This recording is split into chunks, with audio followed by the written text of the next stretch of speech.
dari kelompok 2 akan menjelaskan tentang Kisah keteladanan Abu Dzar Al-Ghifari sebagai pelayan duafa dan pelurus para pejabat. pertama dari latar belakang. Abu Dzar Al-Ghifari, sahabat Rasulullah SAW, dikenal dengan kezuhadannya dan kepeduliannya kepada kaum duafa. Beliau hidup sederhana dan selalu berbagi hartanya dengan yang membutuhkan. Sebelum masuk Islam, tidak diketahui pasti kapan Abu Dzar lahir. Sejarah hanya mencatat ia lahir dan tinggal dekat jalur kafilah Syariah. Nama lengkapnya Jundub bin Junadah bin Qais bin Abu Dzar yang dibesarkan di tengah-tengah keluarga perampok besar Al-Ghifari saat itu, tetapi ia dan pengikutnya hanya merampok orang-orang kaya dan hasil perampokannya dibagi-bagi kepada fakir miskin. Masuk Islam. Keislaman Abu Dzar bermula dari saudaranya yang bernama Anis Al-Ghifari. Ketika itu, saudaranya baru pulang dari Mekah. Kepada Abu Dzar, Anis menceritakan bahwa ia bertemu dengan seorang nabi yang menyebarkan agama sama seperti yang diamalkan Abu Dzar, yaitu mewajibkan orang kaya memberikan sebagian hartanya kepada fakir miskin. Abu Dzar kemudian menuju Mekah. Secara terang-terangan ia mengucapkan kalimat syahadat di dekat Ka'bah.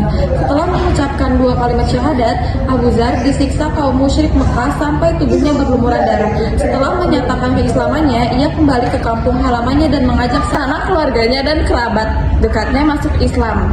Abu Dzar sendiri ketika belum masuk Islam kerap kali merampok orang-orang kaya, namun hasilnya dibagi-bagikan kepada kaum duafa.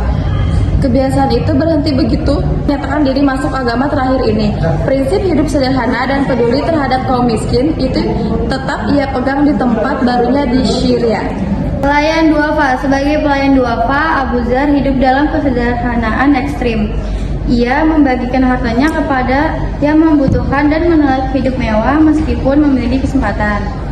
Ia percaya bahwa harta adalah amanah, bukan kebanggaan. Lurus jabatan. Ketika Abu Dzar mengkritik keras kebijakan Khalifah Utsman Affan terkait dengan pengelolaan Baitul Mal khas negara yang dianggapnya tidak adil dan cenderung menguntungkan segelintir orang kaya, Abu Dzar dengan lantang menyerukan agar harta yang berlebih dikembalikan kepada kaum miskin. Kritik pedas ini pada akhirnya menyebabkan Abu Dzar diasingkan ke Rabaiyah hingga akhir hayatnya. Abu Dzar tak gentar menegur langsung para penguasa yang lalai. Ketika harta dan kekuasaan menjauhkan para pemimpin dari rakyatnya, Abu Dzar hadir membawa pesan keras dari Nabi bahwa kekayaannya bukan untuk ditimbun tetapi untuk diberikan. Contoh keteladanan. Abu Dzar adalah contoh keteladanan bagi umat Islam dalam hal kesederhanaan, jujur, dan keberanian menyampaikan kebenaran. Kisah hidupnya menunjukkan bahwa kebahagiaan sejati tidak terletak pada kekayaan atau kedudukan, melainkan pada keikhlasan dalam berbuat baik dan kebenaran. Kita bisa belajar dari Abu Dzar untuk lebih peduli terhadap kaum duafa, berani menyampaikan kebenaran dan hidup dengan sederhana. 7 wasiat. Diriwayatkan bahwa Rasulullah SAW berpesan kepada Abu Dzar Al-Ghifari dengan 7 wasiat, yaitu 1. Mencintai orang miskin, yang kedua lihatlah orang yang lebih rendah dalam hal materi dan penghidupan, 3. Menyambung silaturahmi, 4. Perbanyaklah ucapan la haula wala quwata illa billah, 5. Berani berkata benar meskipun pahit, 6. Tidak takut celaan ketika berdakwah di jalan Allah, dan 7. Tidak meminta-minta. Sekian presentasi dari kelompok kami. Wassalamualaikum warahmatullahi wabarakatuh.